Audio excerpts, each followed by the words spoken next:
سلام به کانال زنگ آشپزی خوش اومدین. بریم با هم طرز تهیه این نخود پلو خوشمزه رو ببینیم. نخود فرنگی با شیوید و مرغ زعفرونی. یه غذای فوق‌العاده خوشمزه و خوش عطر و خوش رنگ که مطمئنم از امتحانش پشیمون نمیشی.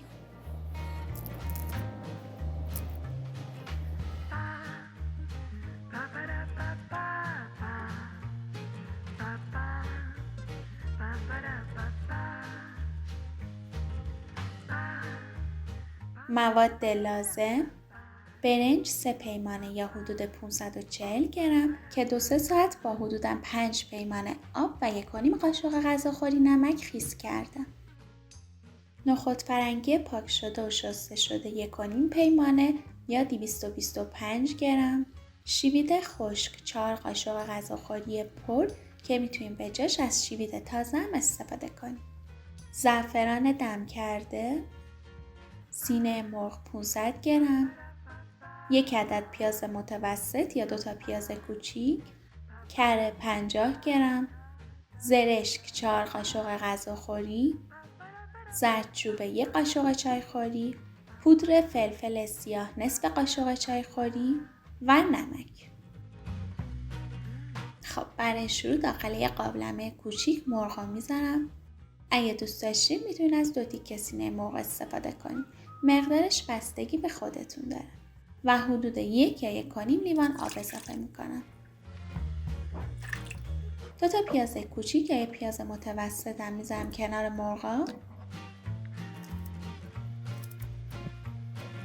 و فعلا بهش ادویه و نمک رو اضافه نمی کنم و اجازه میدم مرغ همراه پیاز تو آب کمی بجوشه و کف که کرد کفش رو بگیرم و بعد ادویه رو بهش اضافه کنم. خب بعد اینکه جوش اومد ببینین این کفا رو از روی آب و مرغ جمع میکنم.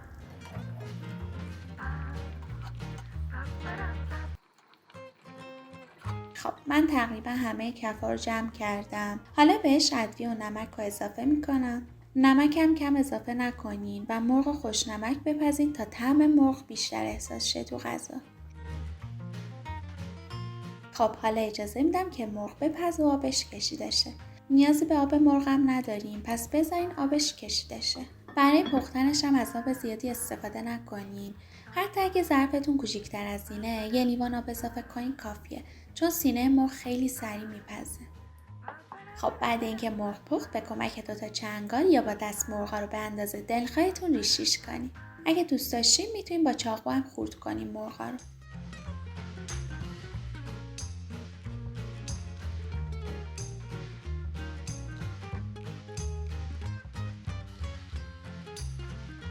خب من همه مرغا رو در این حد ریشیش کردم. حالا یه مایتابه رو میذارم رو حرارت و 50 گرم کره رو میذارم که آب شه.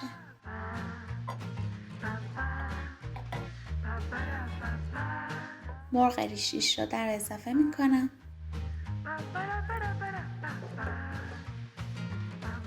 و با کره خوب مخلوطش میکنم.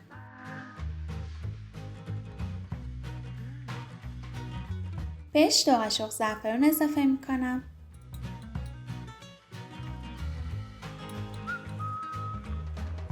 و با زعفران و کره خوب مخلوطش میکنم. و حدود 2-3 دقیقه تفت میدم تا طعم و عطر و رنگ زعفران به خوردش بره. خب من مرغ رو تفت دادم. حالا یه گوشه مایتابه زرشکی که شستم و گذاشتم آبش خشک شده اضافه میکنم. و حدود 30 ثانیه تفت میدم تا از حالت خامی و خشکی در بیاد و کمی پف کنه. من به زرشکم حدود 1 قاشق چایخوری شکرم اضافه میکنم. شما اگه دوست نداشتین میتونین حذفش کنین.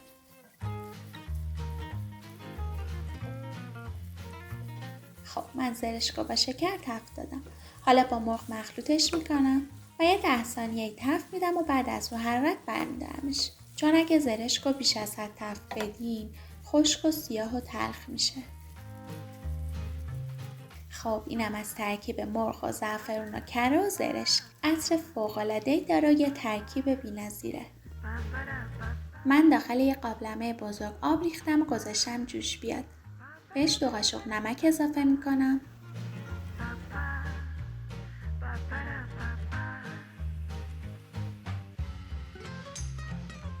و آب برنجی رو که خیس کردم دور میزم و برنج خیس خورده رو اضافه میکنم به آب در حال جوش.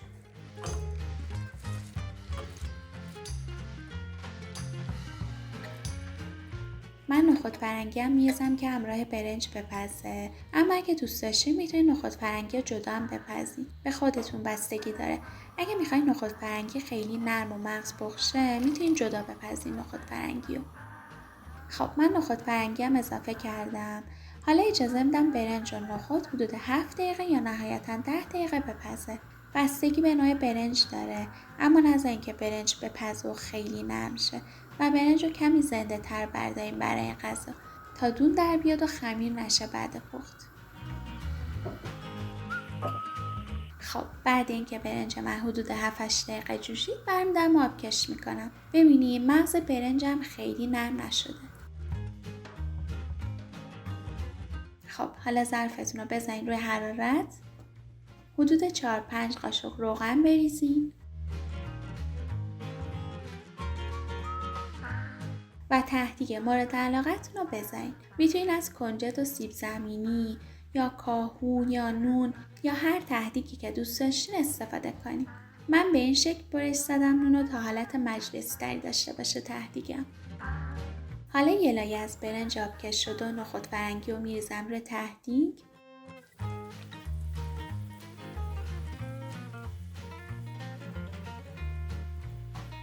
روی برنجم شیوید میریزم.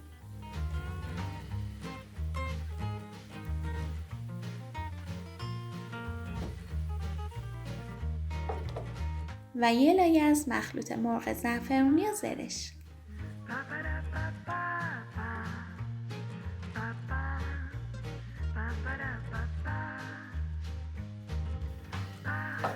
دوباره یه لایه از مخلوط برنج و نخود.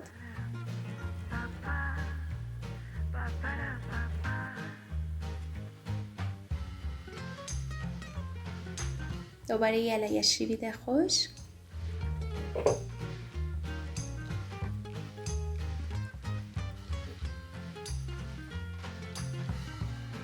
یه لایه مرغ زعفرونی. من یه مقدار از مرغ و زرشکم برای تزیین نگه می‌دارم.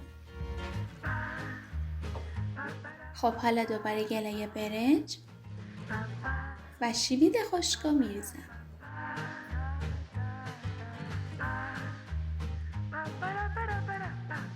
و باقی مونده برنجم هم میریزم روی آخرین لایه. خب حالا رو برنجم 2 قاشق زعفرون میریزم تا بعد پخت برنجمون ترکیب رنگی بهتری داشته باشه. و حدود نصف استکان آب از کنارهای قابلمه میریزم تا حین پخت بخار کنه تا برنجمون بهتر دم بکشه و نخودا مغز بخشن. روی برنجم هم روغن میدم. من روغن بیشتری استفاده نمی کنم چون میخوام بعد پخت بهش کره اضافه کنم. خب حالا چند تا حفره ایجاد میکنم تا بخار زودتر بالا بیاد و برنج خمیر نشه. و در ظرف رو میذارم و فعلا حرارت رو کمتر نمی کنم تا برنج بخار کنه. خب بعد اینکه بخار کرد دم کنی میذارم و حرارت رو کمتر و ملایم میکنم و اجازه میدم با حرارت ملایم برنجم حدود 35 الی 45 دقیقه دم بکشه و آماده شه.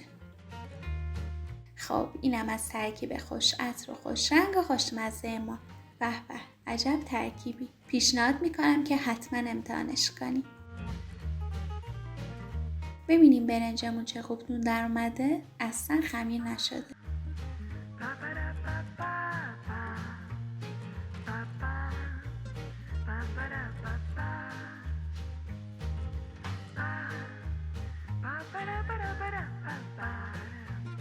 اینم از تهدیگ خوش رنگمون. میبینید چه راحت ازم جدا میشن؟